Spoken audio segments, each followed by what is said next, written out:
Di Rabu Menyan, rekan-rekan Sobat Atlantis di benua Menyan.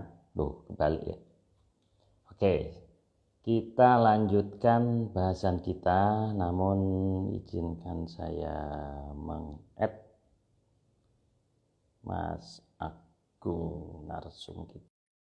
Satu lagi, Mas Joni.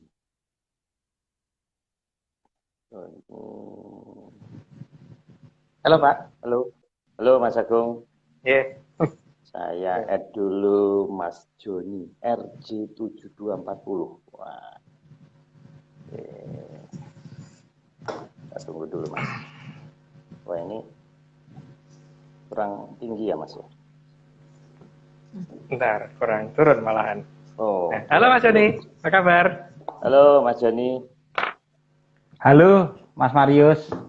Halo Mas Selamat Joni. malam, Rahayu. Selamat malam, salam menyan. Salam menyan Mas Marius. Mas Joni ini rambutnya gondrong Mas ya? Gondrong biasanya. Coba gondrong. lihat Mas. Coba lihat. Ya coba. Ya, biar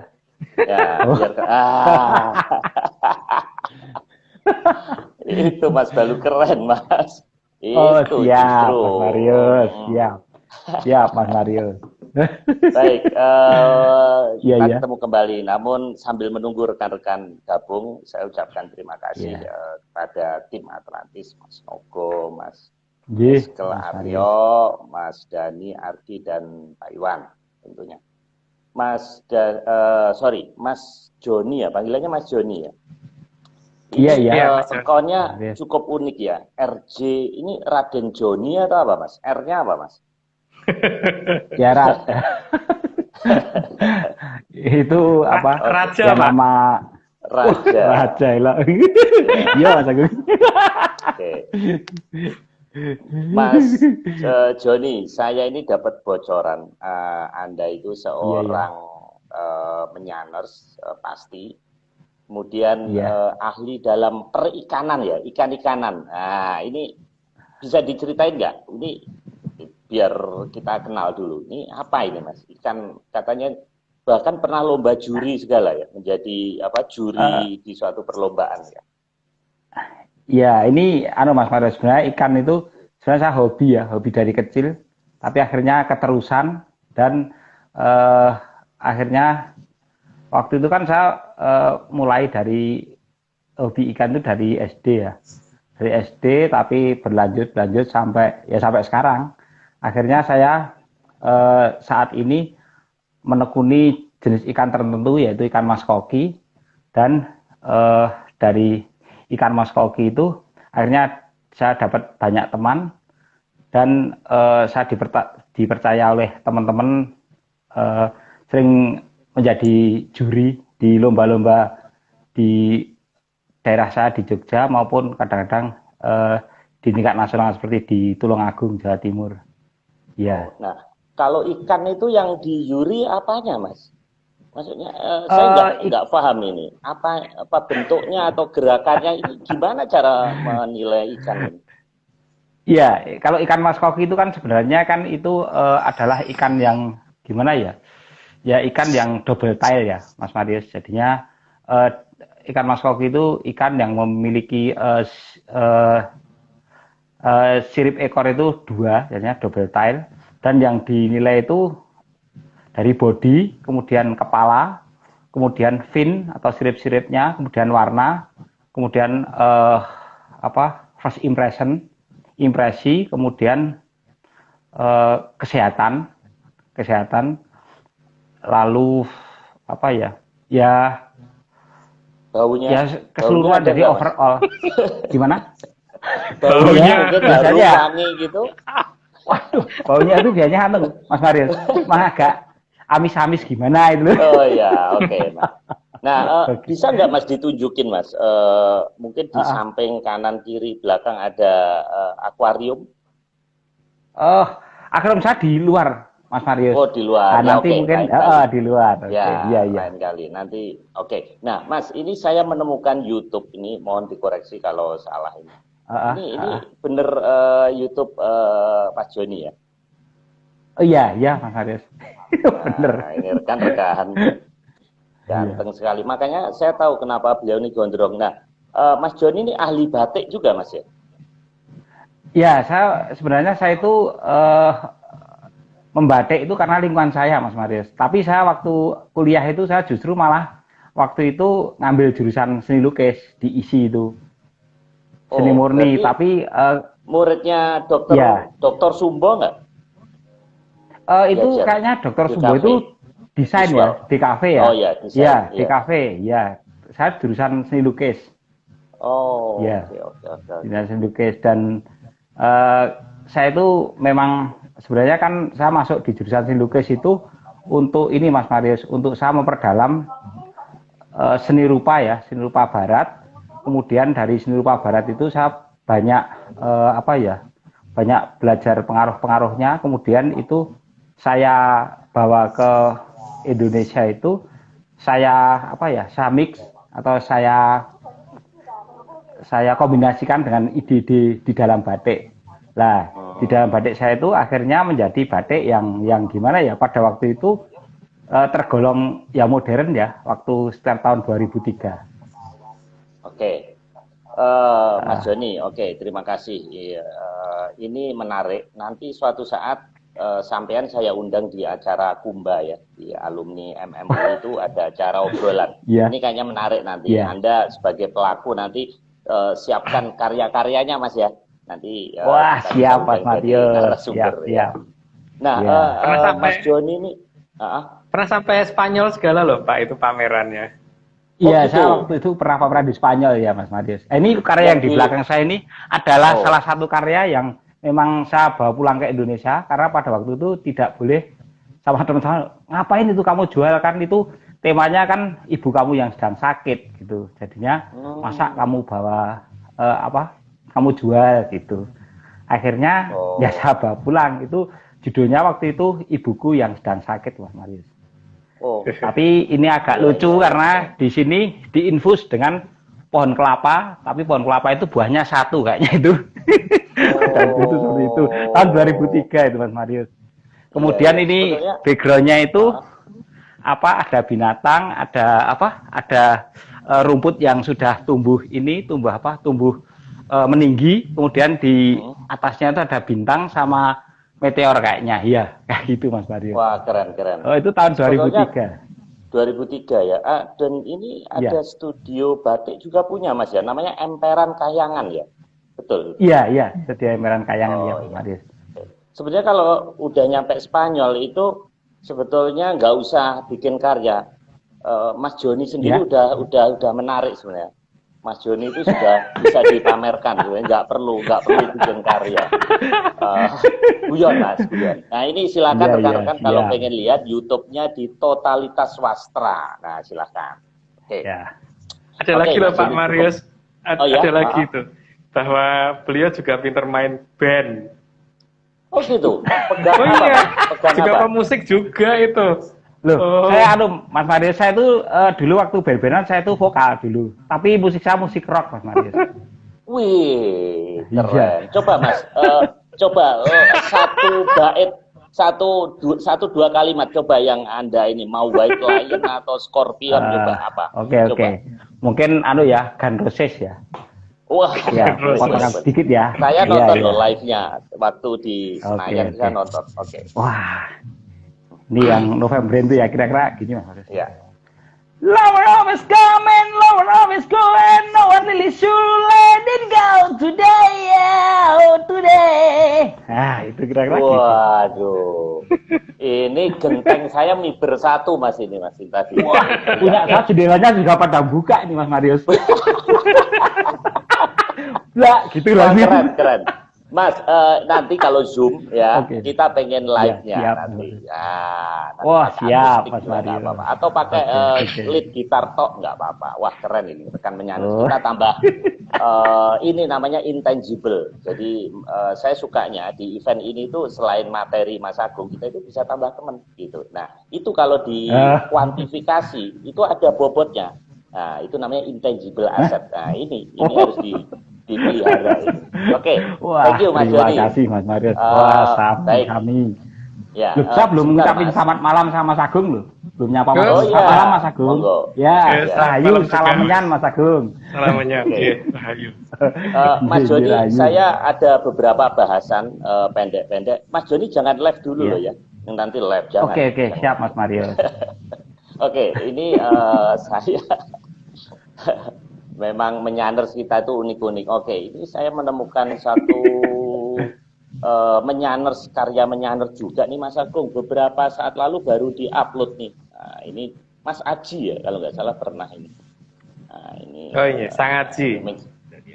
Sang Aji. Silakan rekan-rekan ikutin YouTube channelnya Sang Aji. Mistis itu mitos ya. Nah, mistis itu mitos. Silahkan di subscribe. Nah, ini beliau ini menyanners juga. Nah, ini silahkan. Saya belum sempat nonton karena ini baru-baru di-upload ya. Oke. Kemudian saya juga menemukan ini Mas Agung. Jadi Mas Agung ada acara ekspedisi menyanners Telinga Indonesia Podcast dari Mbak Ayu setiap minggu malam Mas ya. Ya. Minggu malam ya. Silakan rekan-rekan kalau mau follow Mbak Ayu, moga-moga ada di sini silakan. Nah itu bisa dilihat bahasan-bahasan lebih memperdalam ya dengan topik-topik yang menarik juga. Oke. Nah kemudian ada satu lagi nih Mas Agung, Nike Island. Jadi saya baru tahu ternyata kemarin Mbak Wijaya Ana itu ternyata saya pikir Maluku tuh di atas ya, ternyata kayak itu Maluku tuh di sini ya, Maluku Tenggara Tual, ternyata di bawahnya Papua ya. Iya, itu Tual. Tual ya, dekat Arafuruci ya. Nah ini ternyata kita dipantau juga dari tempatnya UFO ini. Nah, karena nanti ada kaitannya, jadi kita mau ini ya play sebentar. Nah ini ini ikannya Mas ya. Saya dapat nih ikannya ya. Iya, Mas. Itu ikan saya, iya. Oh, iya. Tapi dapat sepeda enggak, Mas? Dapat sepeda enggak? Belum ya? Oh ya. Belum dapat sepeda, Mas Marius. Oh ya, nanti roda 3 aja, Mas, roda 3. Roda 3. Bekas anak saya itu ada yang enggak kepake nanti ya. Oke. Ini saya dapat. Ini guyon terus ini enggak mulai ini nanti. Iya, waduh, iya. Nah, ini udah 103. Oke. Sebentar lagi Mas, ini saya dapat kiriman. Nah ini keren. Yeah.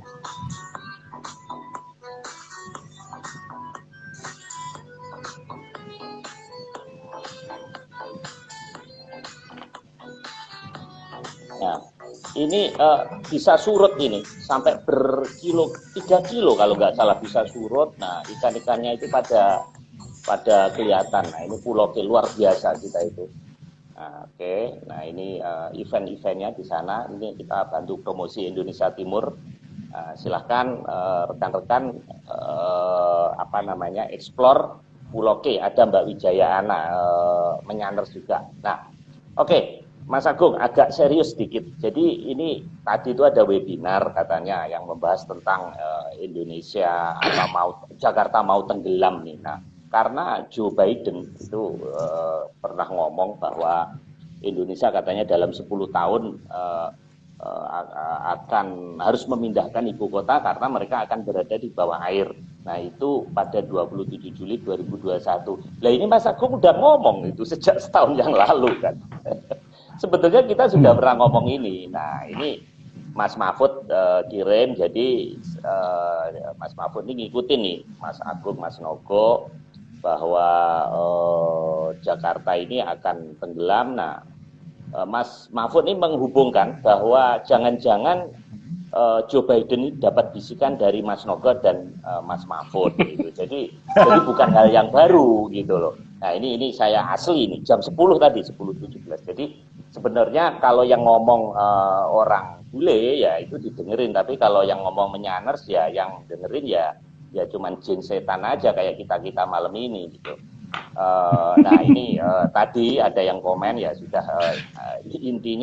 intinya di sini mempertanyakan kenapa tidak memakai kearifan lokal. Jadi sains dengan ini dipadukan gitu. Oke, Mas Agung, sebelum kita mulai mohon tanggapannya sedikit Mas tentang ini Mas.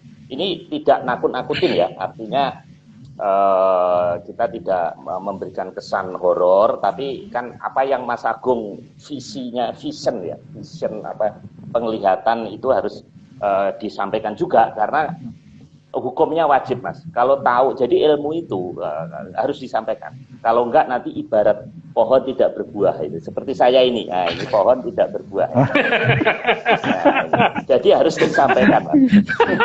Oke. Silakan, Mas Agung. Pada dasarnya kan saya tidak menyatakan Jakarta akan tenggelam, Pak. Cuman saya menyatakan bahwa Berantas akan dibuka dan Jakarta ada di atas Berantas. Itu aja toh, Pak. Bogor dan sebagainya, Bekasi dan sebagainya. Nah, soal nanti akan tenggelam atau tidak sih nggak ngerti, Pak. Tapi Berantas akan dibuka, gitu aja. Jadi hanya supaya pada eleng lan waspada, dan setelah itu kan hak masing-masing ya.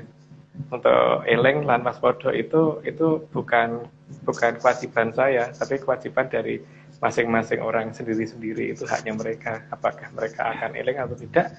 Itu haknya mereka. Tapi kan pada dasarnya saya di sini ini kan dongeng, Pak. Yang namanya dongeng itu kan boleh dipercaya, boleh tidak gitu. Dan tidak dipercaya juga tidak apa-apa. Gitu. Jadi ya yang pada dasarnya saya hanya mengurut berdasarkan beberapa cerita masa lalu bahwa Berantas itu di mana sih gitu kan. Apakah betul di Jawa Timur atau justru ada di tempat lain bukan di Jawa Timur. Nah, terus apa sih resikonya? Ya monggo dicari sendiri, karena tugas saya bukan mencari resiko, tapi tugas saya itu menunjukkan Berantas di sini loh, gitu loh, Pak. Ya. Oke, ini di chat udah rame nih, Mas Dodi segala. Saya nggak bisa ngelihat karena itu kecil. Dari Mas Nogo ada WA, Pak, bisa dibaca bentar, Pak. Oh, oke. Mas Nogo. Oh, ini ada Mas, laporan dari Mbak Pipit ya, melihat ini dari Sunrise News Smyrna Beach, Florida. Video ini ada dialog. Wah, saya ketinggalan ini. Oke. Saya play sebentar di sini ya. Saya ketinggalan. Kebanyakan guyon sih masalahnya ini.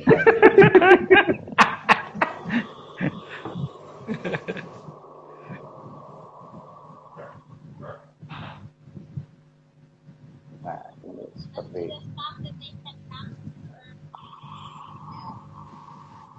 nggak dengar suaranya, Pak. Mungkin suaranya Pak Marius ikut ngomongin gitu.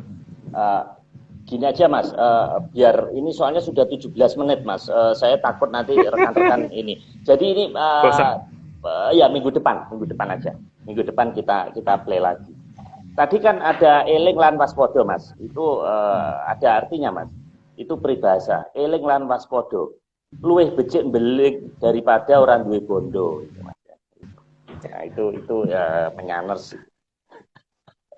Oke, nanti minggu depan saya play yang dari Florida. Oke, Mas Joni, monggo saya persilakan untuk memulai.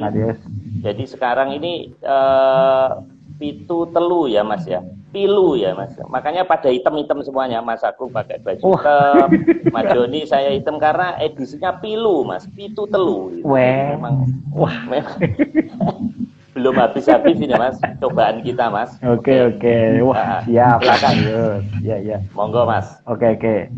Slide 1. Kediri adalah kerajaan yang ada di sisi timur dari Sungai Berantas dan pernah diperintah oleh seorang Dewi Kili Suci.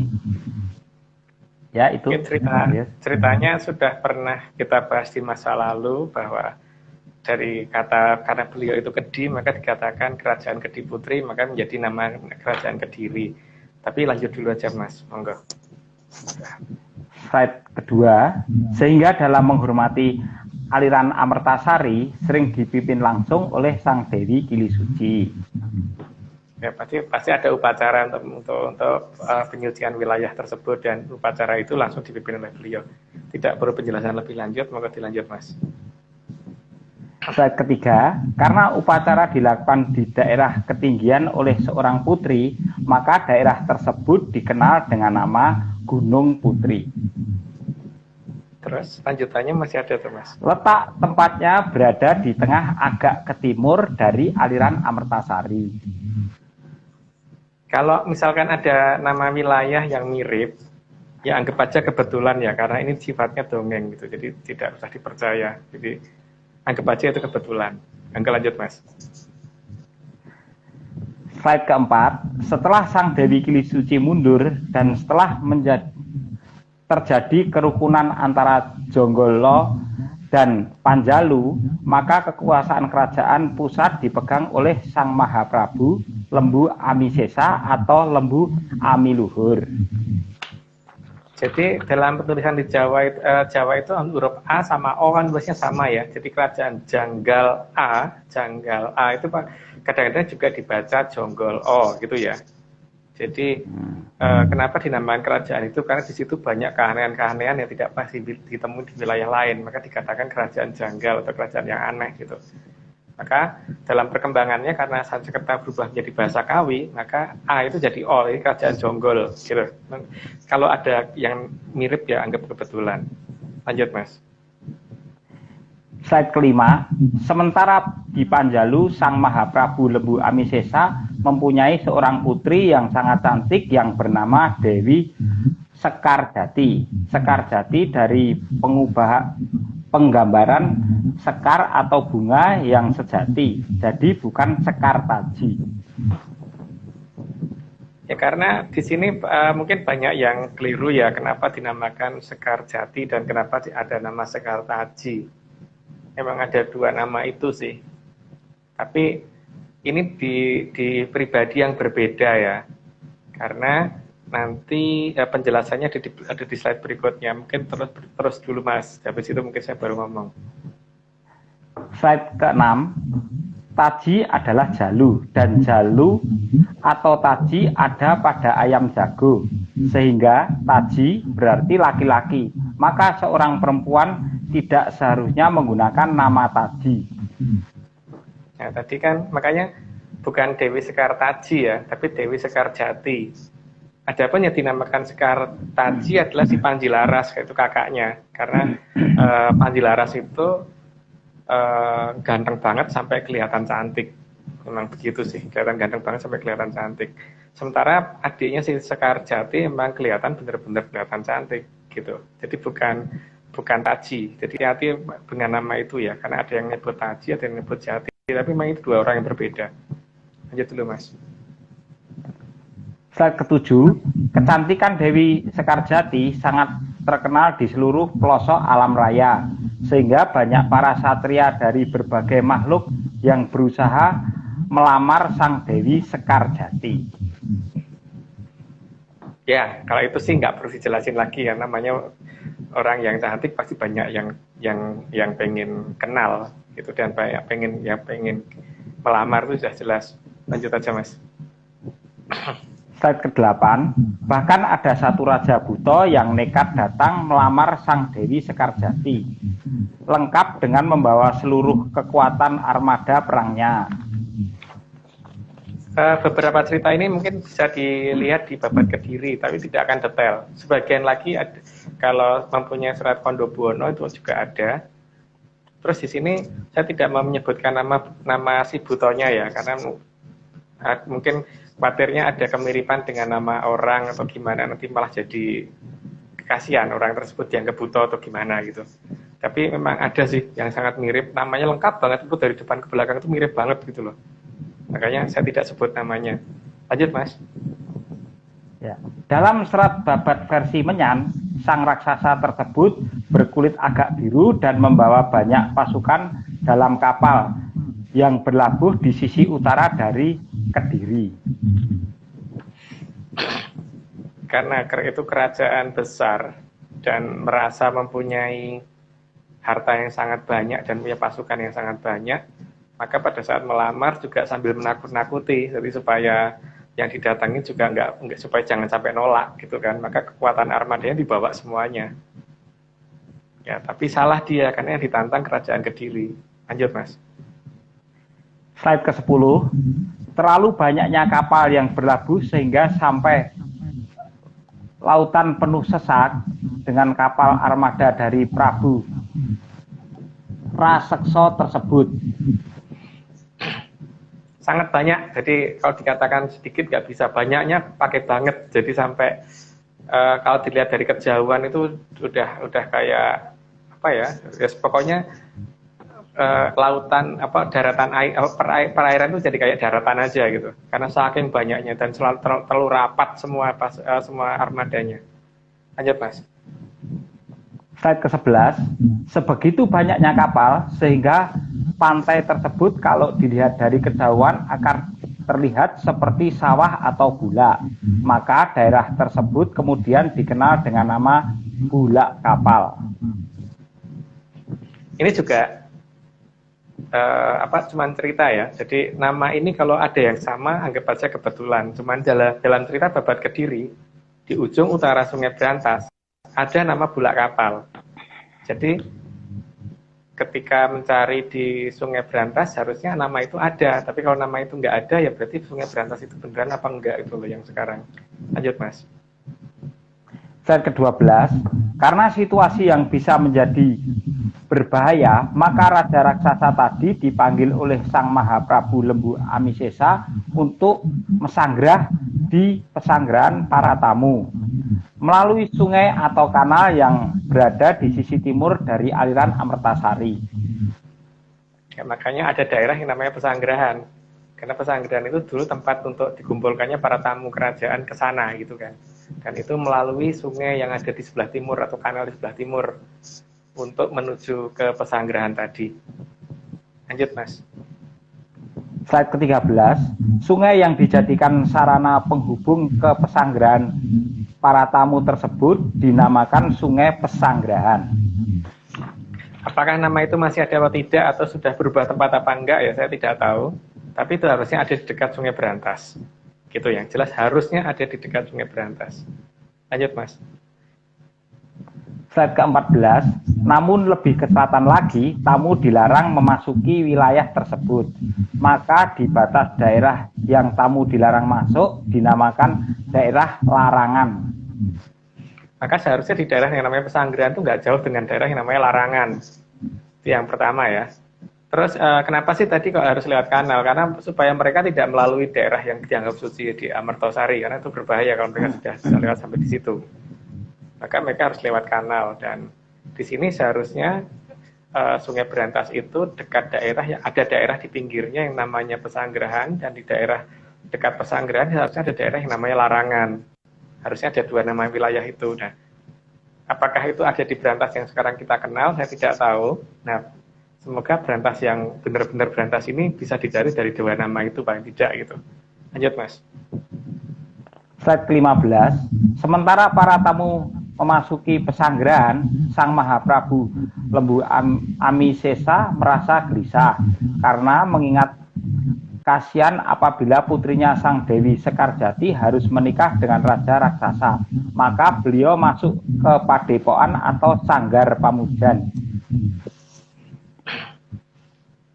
Jadi posisinya ada di barat Brantas, jadi tamu ada di timur Brantas, beliau berada di barat seharusnya dan waktu itu ngadep ke Sanggar Pamujan atau di Padepokan beliau untuk kalau dalam bahasa Jawa itu ngesi dawing dewa gitu atau untuk mencari petunjuk dari kadewatan di daerah Depok atau Padepokan, sorry bukan Depok ya, Padepokan. Lanjut Mas. Slide ke-16.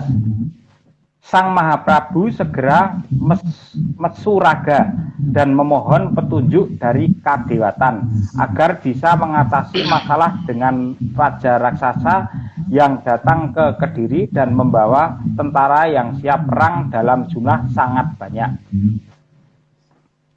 Karena melihat bahwa sebenarnya kalau dihadapi bisa, tapi masalahnya tuh beliau tidak mau ada banyak korban, sehingga di sini beliau memang mencari petunjuk bagaimana cara memenangkan perang, tapi paling tidak di jangan sampai ada korban kalau bisa. Di pihak dari kerajaan Kediri jangan sampai ada korban. Maka beliau mencari cara bagaimana supaya perang bisa dimenangkan, korban kalau bisa tidak ada, dan kalau perlu malah tidak terjadi perang dan pihak dari raksasa tersebut pergi dengan sendiri gitu, tidak perlu harus digebuk dengan cara pertempuran. Lanjut Mas. Slide ke-17, mendengar pemohonan dari Sang Mahaprabu Kediri, maka Sang Hyang Bathara Narada turun dari kahyangan dan memberi petunjuk agar mengadakan sayembara. Ya, Sang Hyang Bathara Narada turun dari kahyangan dan memberi petunjuk supaya diadakan sayembara. Dan sayembara itu yang atas permintaan atas petunjuk dari Sang Hyang Bathara Narada. Jadi permintaan beliau, arti Masurogonya tadi atau talak brotonya beliau berhasil sehingga Bathara Narada mendengarkan dan Bathara Narada mau turun dan ada petunjuk dari Bathara Narada. Adapun isinya ada di berikutnya. Lanjut dulu Mas. Slide ke-18, Sang Hyang Bathara Narada lalu memberikan kukusan yang dipotong atasnya dan menjelaskan untuk kukusan itu dijadikan sarana sayembara agar siapa yang bisa memenuhi kukusan tersebut dengan barang berharga akan memenangkan sayembara. Bakal pemenang dari sayembara inilah yang berhak memboyong Sang Dewi Sekarjati.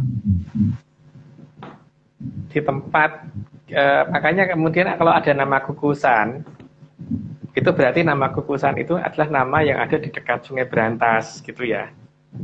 Cuma nama kukusan itu ada di mana itu coba monggo dicari sendiri, itu seharusnya ada di pinggir Sungai Berantas. Lanjut Mas. Slide ke-19, daerah tempat menerima kukusan dari Sang Hyang Bathara Narada tersebut diabadikan menjadi nama daerah yang bernama Kukusan. Karena pemberian dari seorang Bathara, maka daerah itu kemudian memang diabadikan, apalagi gara-gara kukusan tersebutlah maka kerajaan Kediri menjadi aman kembali kan, dan berhasil menyingkirkan Sang Raseksa tadi. Maka daerah itu nggak mungkin nggak diabadikan.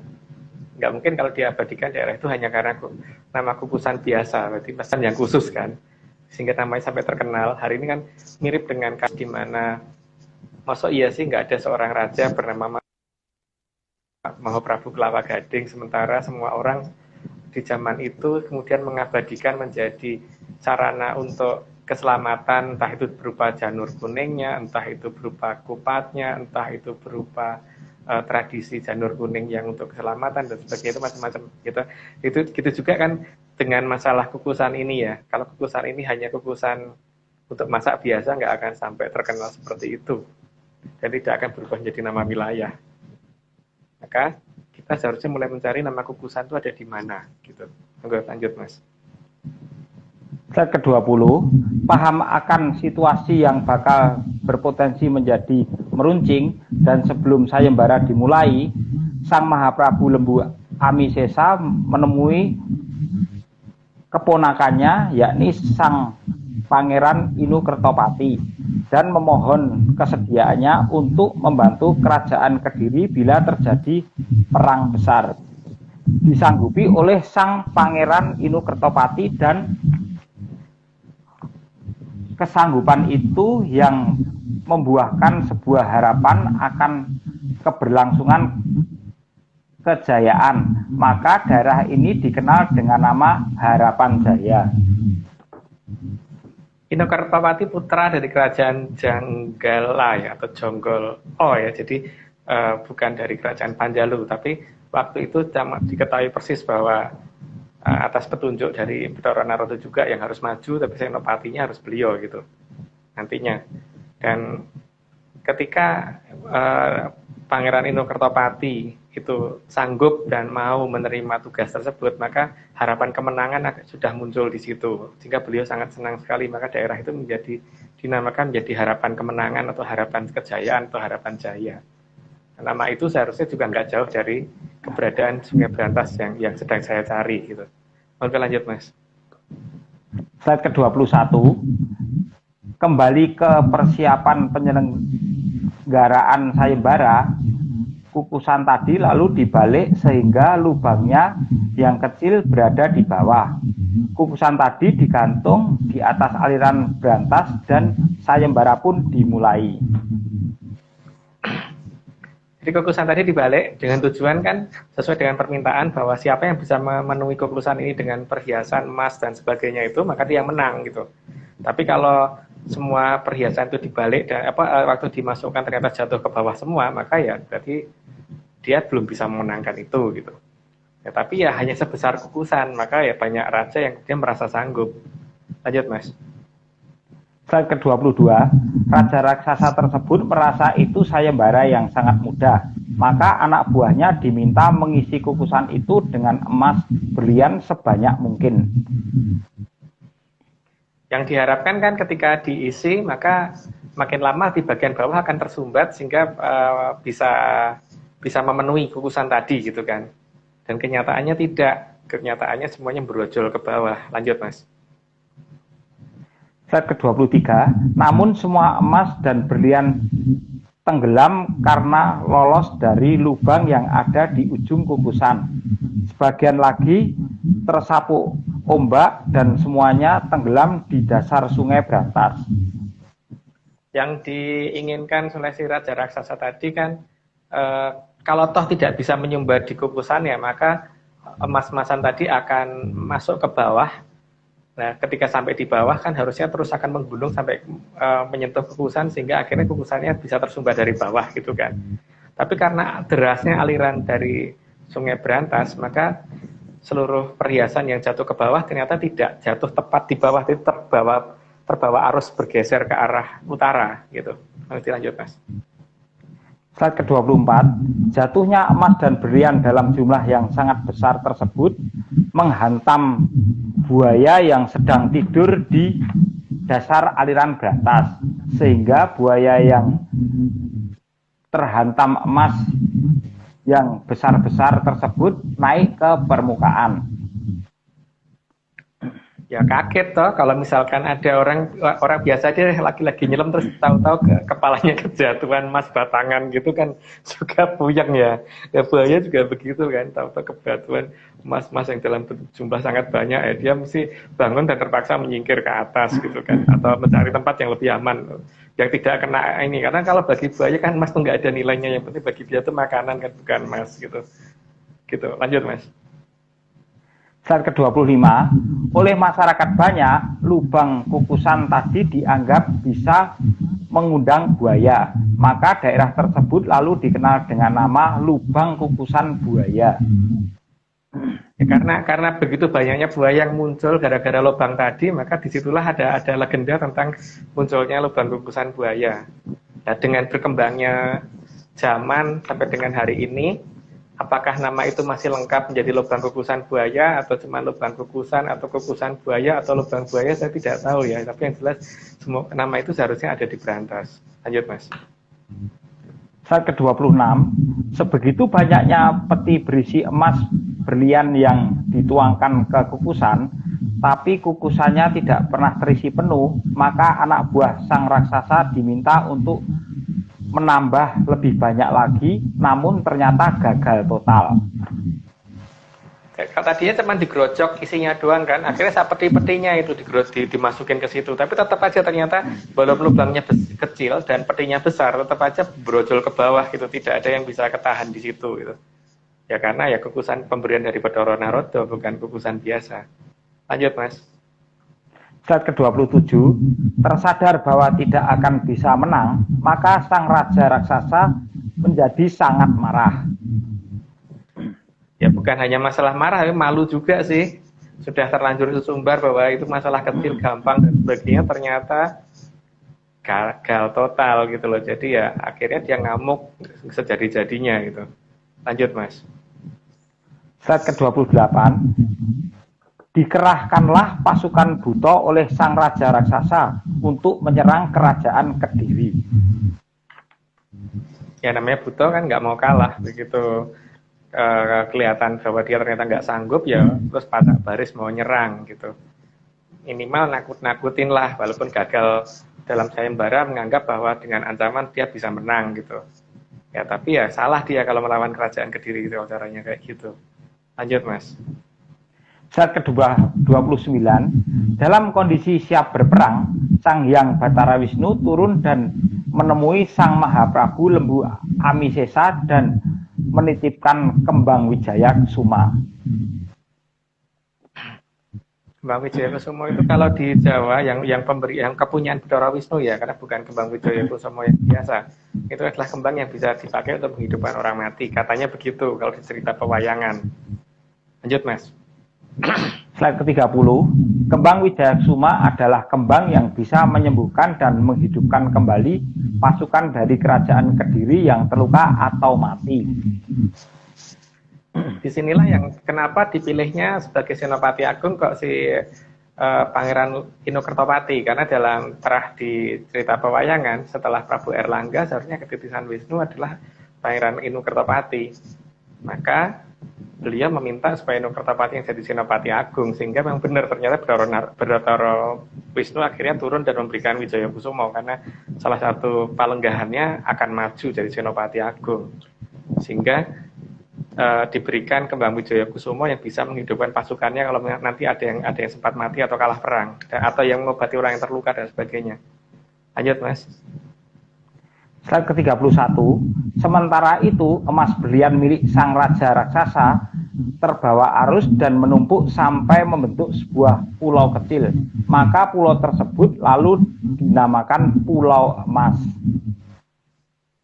Nama ini seharusnya ada di tengah berantas ya, makanya terbentuknya Pulau Emas atau Pulau Emas itu kan adalah karena sayembara tadi ya. Jadi sebenarnya kan yang berusaha memasukkan emas ke kukusan bukan hanya sang raksasa tadi, tapi juga beberapa raja dari negara lain juga berusaha masukkan itu, sehingga semuanya terkumpul dan jatuh di daerah terbawa arus. Lama-lama ada yang sampai dasar dan kemudian makin lama menggunung menjadi Pulau Emas. Jadi pulau seperti memang ya pulau yang terdiri dari emas, berlian dan sebagainya gitu loh. Sehingga daerah itu menjadi daerah yang makin luas, tapi itu terdiri dari emas, yang dikatakan Pulau Emas karena memang benar-benar pulaunya emas semua gitu. Lanjut, Mas. Slide ke-32, sehingga daerah Pulau Emas tersebut menjadi menyala keemasan saat terkena sinar matahari, bahkan menjadi penambah terang di malam hari saat terkena sinar bulan. Karena saking banyaknya ya, jadi bukan hanya 1-2 meter persegi itu enggak gitu loh. Itu namanya pulau itu kan lebar banget dan itu emas, berlian, inten dan sebagainya di situ, sehingga semuanya kan benda-benda yang gampang memantulkan cahaya. Nah, sehingga daerah itu harusnya ada di Sungai Berantas. Nah, cuman sekarang berarti kita harusnya mencari kira-kira nama Pulau Emas itu ada di daerah mana, apakah di Jawa Timur ada nama itu apa tidak. Nah, itu yang harusnya kita cari, nama Pulau Emas itu. Semoga di Jawa Timur ada. Lanjut, Mas. Slide ke-33, setelah Sang Mahaprabu Lembu Amisesa menerima kembang Wijayakusuma, maka beliau memanggil putra Donggolo, yaitu Sang Pangeran Inokertopati atau Raden Panji Kudawaningpati. Dikatakan Panji Kudawaningpati itu kan karena memang wani ing pati, jadi benar-benar pemberani banget, jadi nggak ngerti yang namanya takut gitu. Jadi memang berani sekali sehingga memang sudah siap kalau dia disuruh maju perang dan nggak ngerti tidak tahu takut dan pokoknya maju. Kalau pada Inokertopati memang orangnya seperti itu dan bukan tipe orang yang sabaran, pokoknya ya maju gitu, dan tidak ada yang katanya ntar dulu terus latihan sabar dulu, itu nggak ada untuk Inokertopati. Ngamuk ya ngamuk gitu. Lanjut, Mas. Slide ke-34, Sang Panji Inokertopati diminta memimpin pasukan Kediri untuk melawan pasukan raksasa dan disertakan juga kembang Wijayakusuma agar semua pasukan Kediri tidak ada yang bisa mati. Di sinilah maka yang bisa menggunakan Wijayakusuma kan cuma si Inokertopati, karena titisnya Wisnu ya beliau itu kan. Sehingga pada saat kalau toh dicuri orang pun, orang lain juga nggak akan bisa menggunakan. Dan walaupun yang menerima kembang Wijayakusuma tadi adalah Lembu Amisesa, Lembu Amisesa nggak bisa menggunakan, karena yang bisa menggunakan Raden Panji Inokertopati. Maka beliau kemudian disuruh maju sambil membawa bunga tersebut sekalian untuk menghidupkan pasukannya kalau pasukannya ada yang mati atau sakit gitu. Lanjut, Mas. Slide ke-35, Sang Panji Inokertopati langsung maju dan melawan pasukan raksasa. Terjadi perang besar waktu itu terusan. Dan dipikir pasukan raksasa tadi kan berpikir dengan menakut-nakuti dengan armada sebanyak itu, dipikir akan takut. Ternyata tidak. Bahkan Ino Kartopati maju itu pasukannya di belakangnya dia ya. Jadi bukan pasukannya maju di depan, terus kemudian dia di belakang tidak. Karena seorang senopati zaman dulu begitu. Ya, senopati itu di depan, pasukannya itu di belakang gitu. Lanjut Mas. Slide ke-36, perang besar terjadi selama sebulan dan pada awalnya pasukan Kediri kalah dan banyak yang terluka bahkan mati. Di sini mungkin pasukan dari Buto merasa sudah menang, misalnya di atas angin ya, merasa menang gitu. Mereka nggak sadar kalau di Kediri ada satu sarana untuk menghidupkan pasukannya. Sehingga mereka lupa seharusnya mereka maju secepatnya, bukan malah menunggu lagi gitu. Lanjut Mas. Slide ke-37, tempat di mana pasukan Kediri dihidupkan lagi dengan kembang Wijaya Kesuma, pemberian Sang Hyang Batara Wisnu, merupakan ujung dari harapan akan menang perangnya Kerajaan Kediri. Maka daerah tersebut dinamakan Ujung Harapan. Karena merasa kalau misalkan mereka tidak bisa dihidupkan lagi, mereka Kediri sudah pasti kalah. Karena pertama dari jumlah juga sudah kalah, terus kemudian pasukan sana juga senjatanya lebih banyak, maka kemudian bingung kan pasukan Kediri yang tidak mengerti kalau ternyata Senopati Agungnya punya Wijaya Kusumo. Maka di tengah frustasi pasukan Kediri yang seperti itu, mereka terkejut karena ternyata masih ada harapan dengan melihat teman-teman yang pada mati hidup lagi gitu kan. Maka daerah tempat pengobatan dan tempat menghidupkan itu dinamakan daerah Ujung Harapan. Dan Ujung Harapan seharusnya ada di Ujung Berantas gitu kan. Tapi ya kita cari apakah itu nama itu ada apa tidak. Kalau ada ya mungkin kebetulan aja sama. Lanjut Mas. Slide ke-38, dan kembalinya pasukan ke medan pertempuran dinamakan Medan Satria. Karena memang tidak ada satupun pasukan Kediri yang mau mundur dan benar-benar perang dengan cara yang sangat satria. Kan setelah mereka disembuhkan, kan kemudian dikumpulkan lagi dalam satu tempat, kemudian ditanya apakah mereka tuh mau maju perang lagi apa tidak, dan ternyata jawaban dari mereka mau maju lagi gitu kan. Maka daerah itu kemudian dijadikan tempat untuk ikrar suatu satria, makanya dinamakan daerah Medan Satrio, atau tempat di mana para satria ini bersumpah untuk maju perang lagi tidak sampai titik darah penghabisan, dan memang ternyata tidak ada yang penghabisan karena mereka hidup, kalau mati hidup lagi gitu kan. Oke lanjut Mas. Slide ke-39, sehingga pasukan Buto akhirnya kalah perang karena kelelahan. Sebab pasukan Kediri seolah-olah tidak ada yang bisa mati. Karena kalau mati pasti hidup kembali dan maju perang lagi. Awalnya pasukan Buto tadi kan merasa bahwa dia sudah menang. Tapi kemudian mereka itu menunggu di situ, coba berarti bukan maju melawan gitu kan. Bergaya menunggu dengan seolah-olah menakut-nakuti sampai menunggu karena mereka merasa akan menang. Nanti mereka merasa bahwa seharusnya Dewi Sekarjati yang dibawa ke situ gitu, bukan mereka yang ngemis minta supaya Dewi Sekarjati mau nyulek atau gimana, enggak. Jadi mereka pengennya Dewi Sekarjati dibawa ke sana. Dan kenyataan yang terjadi, pasukan mereka lama-lama kelelahan karena melawan pasukan yang nggak bisa mati, hidup lagi gitu. Akhirnya memang tenaga mereka habis.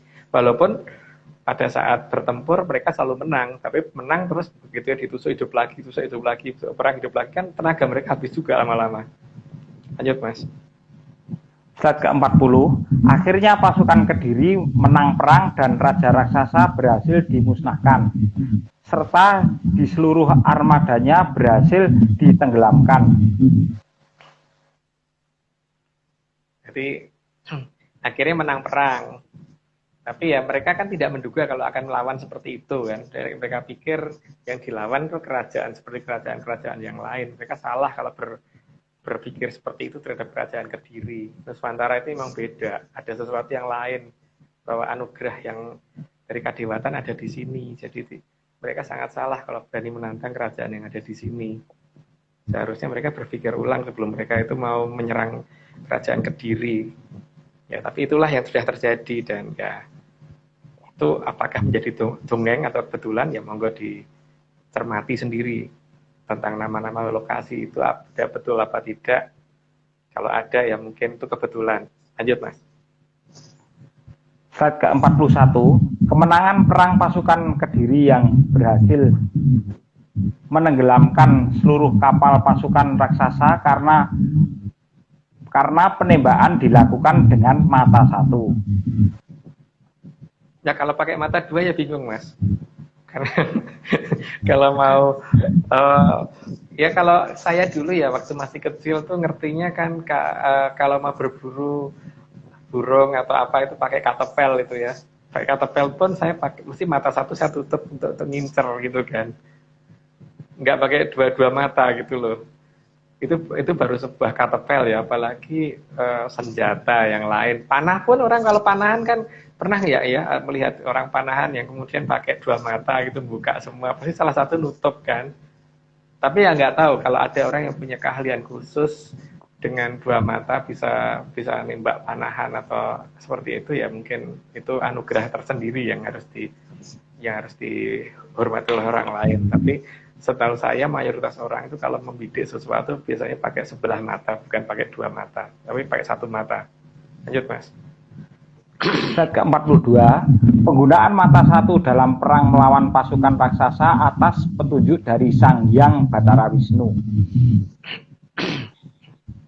Bathara Wisnu sendiri kan penggambaran dalam wayang Jawa itu bermata satu, bukan bermata dua. Bukan bermata tiga, bukan bermata empat, atau bukan bermata tujuh gitu kan. Bermata cuma sebelah. Kalau dikatakan penggambaran itu karena digambar dari samping, maka seharusnya lihat deh, ada nggak sih di wayang kulit itu yang bermata dua? Masih ada. Tapi yang bermata satu itu pasti kalau nggak Satrio, Dewa, Bathara, Betari, dan sebagainya gitu loh. Jadi ya terserah kalau mau dianggap bahwa itu karena dilihat dari samping, tapi kenyataannya yang dilihat dari samping juga ada tuh yang digambarkan bermata dua gitu. Lanjut Mas. Slide ke-43, semua strategi kemenangan perang kerajaan Kediri karena nasihat dari Sang Hyang Bathara Narada agar Kediri menggunakan mata satu supaya tidak meleset dalam menghantam target musuh. Makanya digambarkan Bathara Narada juga matanya satu, tidak bermata dua kan. Bathara Narada dalam penggambaran di wayang kulit. Kalau di wayang orang ya, tapi di wayang kulit. Karena kan ya di pakem kerajaan Mataram itu kan matanya satu. Dan pakem itu ada di wayang kulit kan rata-rata kalau di kerajaan Mataram. Jadi seharusnya ngerti dong artinya Mataram itu apa gitu. Dan di sini memang Bathara Narada mengajarkan seperti itu. Karena memang pada dasarnya roh atau jiwa manusia itu hanya satu, dan melihat dengan bagian yang taring dalam dari manusia atau jiwa kita itu pasti akan mendapatkan gambaran yang lebih jernih dan lebih sempurna gitu kan, bukan gambaran yang kita lihat dengan dua mata gitu. Ini lanjut Mas. Ya, slide ke-44 atau terakhir. Langgengipun Kang Amertasari Srana Jati Asiying Hyang mring kamulyanipun Triloka Buana. Ini bukan untuk diterjemahkan. Jadi ini kan pernyataan kita bahwa ya episode ini sudah kita ceritakan gitu. Jadi kita supaya tidak disalahkan kalau di suatu ketika ini menjadi suatu hal yang dipertanyakan oleh pihak mereka gitu. Itu Mas Joni, atur nuwun. Mas Agung, sami-sami. Ya, untuk yang gambar ini kan selalu kita ulang karena ada masalah dengan hati-hati dengan keberadaan Daru Beksi. Daru Beksi itu apa? Monggo dilihat di episode kita yang khusus menceritakan Blogodobo dan Daru Beksi. Bukan untuk nakut-nakutin loh, tapi hanya untuk supaya pada waspada gitu ya. Sama diingat-ingat bahwa akan ada tanda-tanda zaman di mana akan timbuling watu hitam sama sileme Parahu Gabus. Nah, itu artinya apa? Monggo diterjemahkan sendiri, dan mungkin siapa tahu malah bisa bantu saya menerjemahkan artinya timbuling watu hitam sama sileme Parahu Gabus itu apa gitu. dan akan adanya 3 kerajaan yang akan muncul nantinya itu kira-kira kerajaan apa itu mungkin semoga pada bisa membantu saya mencari itu gitu. Karena dalam cerita di beberapa surat yang saya terima itu kan ada pernyataan bahwa dahulu kang tumekeng ing tanah Jawa nontonan sansaya dangu sansaya andodro gitu. Itu bahasanya mungkin saya nggak bisa nerjemahkan terjemahnya apa, tapi kayaknya sudah pernah saya terjemahin, tapi kebetulan hari ini tiba-tiba lupa gitu. Maka Pak Marius ada apa Pak Marius? Ya, terima kasih Mas Agung. Ini ada beberapa rekan saya tadi dari Kediri, senior saya, Mas Suryo Alam, tapi mau saya add kok nggak tahu pakai nama, soalnya di grup di upload. Jadi beliau ini hampir jadi Pak Bupati dan pernah menjadi anggota DPR, jadi tertarik dengan topik ini. Terus ada juga teman saya dari Garut, namanya Dr. Agus Sunaria, panggilannya Asgar, tapi dipelesetin jadi asli Garut. Asgar, gitu. Ada di situ. Nah, saya mau meng-add dosennya Mas Joni ini, ada ini. Nah, moga-moga beliau mau mengaccept saya. Bu Nur Sudiati. Oh iya. Monggo Bu Nur, moga-moga bisa masuk nih Mas. Kalau nggak masuk berarti Mas Joni kebesaran, jadi memenuhi saya. Iya. Frame-nya ini. Enggak Mas, jangan live dulu Mas, jangan. Coba nih, wah betul Mas. Only 3 guys. Jadi kadang-kadang gitu IG itu. Kayak kemarin tuh saya pengen thumbnailnya tuh jangan muka saya. Saya tahu rekan-rekan udah bosan lihat saya, tapi saya nggak bisa milih. Jadi Instagram tuh berubah-ubah terus tiap periode tuh ininya. Waduh, nggak bisa Mas. Ini oke Mas.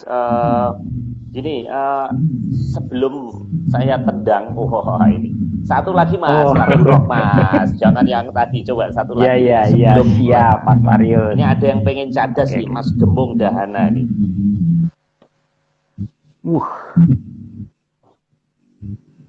Monggo Mas, satu bait. Apa? Yuk, terserah lagunya. Satu bait aja, 1-2 kalimat. Oh iya.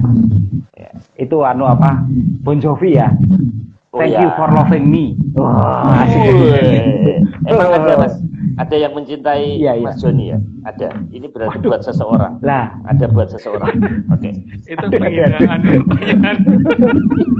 Ya aja lah Pak. Satu bait ya, Mas Marius. Coba. Oke. Ya. Kira-kira gini. It's hard for me to say the thing I wanna say sometimes. There's no one here but you and me, and broken old street light. Lock the door. Leave the world outside. All I've got, give to you. This wife for the night. Thank you for loving me, for being my eyes when I couldn't see, for biting my lip when I couldn't breathe. Thank you for loving me. Thank you for loving me. Kira-kira gitu Mas Marius. Keren loh. Keren. Dan hafal ya, keren Mas. Keren. Tadi pakar ikan, pakar baterai. Terima kasih. Ben, apalagi Pak itu berarti multi talent banget kan? Multi talent ini penyanyi rock. Terima kasih. Wah, ini Mas Marius. Ini harus dapat kaos Mas, harus dapat kaos menyanyi ini nanti.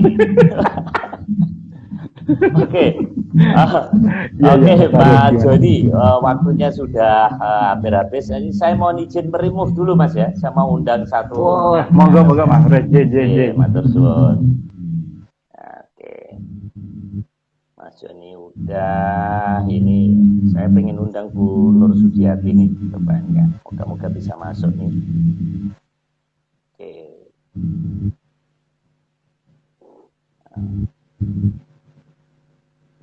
Halo, Bu Nur. Apa jangan-jangan beliau tidak di... Nah. Halo. Bu Nur. Mas Marius. Halo. Mana oleh-olehnya? Wah, saya udah ditagih. Nanti kaos menyan aja kalau Bu Nur ini. Ya, Nah, betul loh. Bu Nur tadi saya sempat ngelihat sekilas, terus saya search, ternyata Bu Nur Sudiati ini dosen diisi. Program studinya Kriya Seni. Nah, Dr. Nur Sudiati MSN. MSN itu singkatan menyaner senior ya, Bu Nur? Iya. Oh iya, menyaner juga kan udah senior. MSN. Nah, saya minta satu tanggapan dan satu pertanyaan buat Mas Agung. Jadi menanggapi acara ini secara keseluruhan, saran mungkin dan pertanyaan. Monggo. Iya. Mas Agung, apa yang dingendikake atau dituturkan Mas Agung itu kok seperti kembalinya sesuatu yang memang harus kembali di saat ini, zaman ini. Begitu Mas Agung, saya juga membayangkan, nah tadi saya sambil cuci piring juga loh dengarkan ini tuh membayangkan, oh iya ya di Jakarta tuh ada Lubang Buaya, ada Tanjung Harapan, ada ini, ada itu, yang ada semua tadi dituturkan Mas Agung itu. Saya tuh tadi tuh imajinasi saya mengembara ke sana loh Mas Agung. Membayangkan. Nah, kemudian pertanyaannya gini Mas Agung. Pertanyaannya tuh, iyakah dari keturunan leluhur kita yang saya yakini juga, yang mulai banyak diyakini juga, banyak loh sekarang yang pada mulai meyakini itu bahwasanya nilai-nilai yang ada di dalam wayang itu adalah nilai-nilai dari leluhur kita. Kemudian tadi saya membayangkan bahwa berimajinasi yang Ksatria itu kalau melihat, kalau memandang, kalau memberikan sesuatunya itu pasti melihatnya pakai mata satu atau yang tertera pada nilai-nilai wayang. Nah, mata satu itu menurut saya yaitu sense of jumenenging, yang jumeneng di dalam urip itu Mas Agung. Jadi mata yang satu itu bukan mata ini, tetapi mata batin atau mata yang hidup, mengikuti hidup sepanjang hidupnya sampai entah kapan itu Mas Agung. Apakah iya ini, pertanyaannya gini Mas Agung, apakah iya tetap kembali lagi Mas Agung seperti apa yang kita semua harapkan? Kapan ya Mas Agung itu? Kapan? Sepertinya Mas Agung ini membukanya juga buka sidik gitu ya, kayaknya tuh nggak serontol. Gitu pertanyaannya Mas Marius. Sederhana banget pertanyaannya. Matur suwun. Nanti kaosnya dikirim sama Mas Nogo ya. Memang Mas Agung malam ini juga agen promosi, kenal dari lama. Daerah saya Serpong nggak ada sebagian yang Monggo Mas Agung. Silakan. Iya. Karena kan gini Bu, kalau kita menjelaskan secara detail, nanti tidak banyak orang takut. Kita kan tujuannya bukan membuat orang takut, tapi untuk membuat supaya orang itu waspada. Nah, soal kita menceritakan tapi ternyata tidak waspada, itu sudah bukan menjadi urusan kita. Kalau ditanya masalah waktunya kapan, saya ini kan bukan yang melakukan. Saya itu hanya diminta untuk bercerita. Jadi kalau ditanya masalah waktunya, mungkin saya tidak bisa memberitahukan secara detail. Cuman mungkin ancer-ancernya Sasival Gunung itu tampir ya Bu. Gitu. Dan kebetulan mungkin nanti sekitar tanggal apa ya? 17, 18 apa ya? 18 kalau nggak 19. Saya ke Jogja. Mungkin bisa cerita di sana. Oh iya, ketemu di Mas Pardiman lagi nggih Mas Agung? Nggih. Atau di mana nanti? Anjing Atau nanti. Saya yang undang. Nggih. Kalau pertanyaannya ditambah boleh nggak Mas Madu? Ya, monggo. Boleh, monggo. Ini Mas Agung, kalau dari lautan tadi itu kan dari lautan ya, apakah juga dari angkasa itu juga memberikan tanda-tanda Mas Agung? Karena gini Mas Agung, kok sekitar 3 bulan 4 bulan ini ya, kok saya melihat bintang yang sangat gede banget. Itu bintang apa planet ya? Kalau bintang kok deket banget, gede sekali gitu, kayak menggerombol, kayak giwang berlian menggerombol itu loh Mas Agung. 2.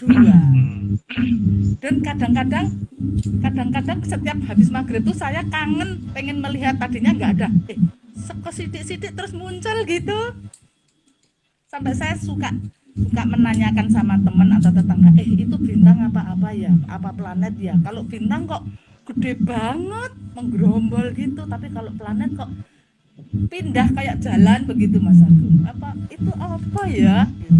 Maka itu juga termasuk tanda-tanda alam yang dari atas. Tanda-tanda alam itu sebenarnya udah banyak, Bu. Cuman kalau mungkin saya kurang begitu paham, cuman memang untuk beberapa saat ini kalau sekitar sore hari setelah matahari tenggelam ya, itu di sebelah barat itu akan kelihatan ada satu planet yang kelihatan terang banget, itu namanya Venus. Terus kalau yang tepat di atas kita agak ke timur sedikit. Kalau jam 8 mungkin tepat di atas kepala kita ya. Itu Jupiter. Dan kalau dalam bahasa Jawa, iya jalan berapa jam kemudian jalan. Iya, berapa jam pasti akan menuju ke arah barat. Jadi kalau misalkan dalam bahasa Jawa itu kan kuning kayangan cokro kembang untuk yang Venus, untuk yang Jupiter kan sebetulnya kayangan Pangluung untuk yang ini. Itu berdasarkan bahasa saya loh Bu ya. Karena kalau orang lain kan nganggap apa ya monggo. Cuman memang saat ini yang paling dekat dengan kita itu ya, jadi dua kayangan itu yang saat ini akan kelihatan. Sebenarnya kalau diamatin lagi dari Jupiter ke arah barat kira-kira nggak begitu jauh, itu ada planet lagi kecil itu Saturnus. Itu kakinya kayangan Utara Segoro. Oh gitu deh. Yang tanda-tanda zaman belum dijawab Mas. Yang dari atas. Tanda-tanda zaman kan sebenarnya banyak Pak. Ini kan seperti misalkan bulan purnama itu kan harusnya cuma 1 hari. Ini kenapa tiba-tiba sering muncul 3 hari? Itu kan Pak, itu yang dari atas. Terus yang kedua kemunculan rasi bintang Orion kalau misalkan diperhatikan sebenarnya agak bergeser itu. Agak arah orientasinya agak bergeser. Dan kemunculan beberapa yang dikatakan triangle winter itu muncul lebih awal. Triangle winter kalau nggak salah kan terdiri dari 3 bintang yang satu termasuk dalam satu rasi Orion itu Betelgeuse, terus ada Sirius sama Lycaon kalau nggak salah. Itu munculnya terlalu prematur kalau menurut saya ya, terlalu lebih awal. Berarti kan memang akan terjadi dan salah mongso atau gimana ya, saya nggak paham gitu. Kira-kiranya begitu ya. Tapi memang baru beberapa bulan ini Mas Agung, 3 bulan 4 bulan ini Mas Agung itu. Enggak sih, sudah cukup lama. Cuma masalahnya untuk kemunculan Triangle of Winter ini seharusnya muncul baru bulan ini kan, tapi ternyata kemarin itu sudah muncul sejak bulan Juli. Iya, Juli. Sudah muncul, jadi rasi Orion sudah mulai kelihatan di bulan Juli. Kalau Jupiter itu sempat kelihatan di awal kira-kira apa ya? Kalau nggak salah Februari itu masih ada di timur, pada saat subuh. Sekarang sudah mulai ada di atas sekitar jam 8 malam. Dan itu akan terus bergerak ke barat. gitu Bu. Barat dan nanti suatu ketika akan ada di barat dan kemudian tenggelam setelah beberapa lama nggak kelihatan terus akan kelihatan di timur lagi gitu. Secara urutan harusnya begitu. Makanya Pak Marius itu karena punya teropong dipakai Pak, kalau enggak tak pinjem. Oh iya, saya ada itu nggak pernah dipakai. Buat saya aja Pak ya. Nanti boleh kalau kita ketemu lagi, tapi berat itu Mas, harus digotong itunya. Ini berapa ton Pak? Harus pakai forklift ya Mas Marius. Dulu lucu-lucuan senang. Boleh Mas, pakai aja. Saya juga nggak bisa makainya karena gini Mas, itu harus gerak terus gitu loh Mas. Jadi kita ngamatin bulan tuh bener-bener kelihatan sampai itu yang bolong-bolongnya tuh nah itu harus muter terus gitu. Oke. Mas Agung, Bu Nur. Mas Marius, saya nanti akan ada acara itu di Pasca Sarjana, itu webinar tentang estetika luar angkasa. Nah, yang jadi pembicara ini juga bekas mahasiswa saya, namanya Vensa. Dia termasuk orang Indonesia, satu-satunya orang Indonesia yang yang bekerja sama dengan NASA untuk meneliti Mars gitu. Nah, nanti bisa saya undang ya Mas Marius ya. Estetika ruang angkasa. Mas Agung aja, jangan. Kutukannya Pak Marius itu. Wah, jangan. Waduh, jangan.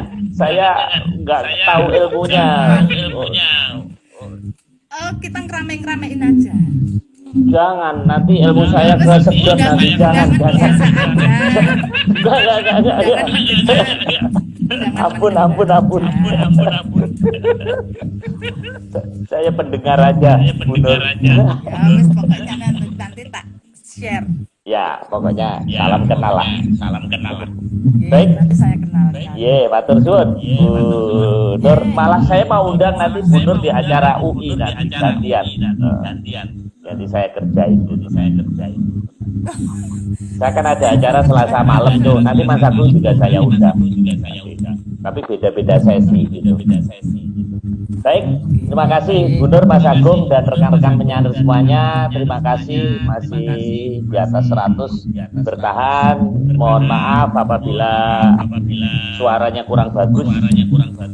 Ini mungkin handphone saya sudah up to date, kurang up to date. Mungkin saya masih penasaran nih Mas Agung, kenapa suara saya kok jadi begini ya makin lama ini. Oke, baik, rekan penyanyi salam penyanyi semuanya. Sampai ketemu Rabu menyan minggu depan. Rahayu.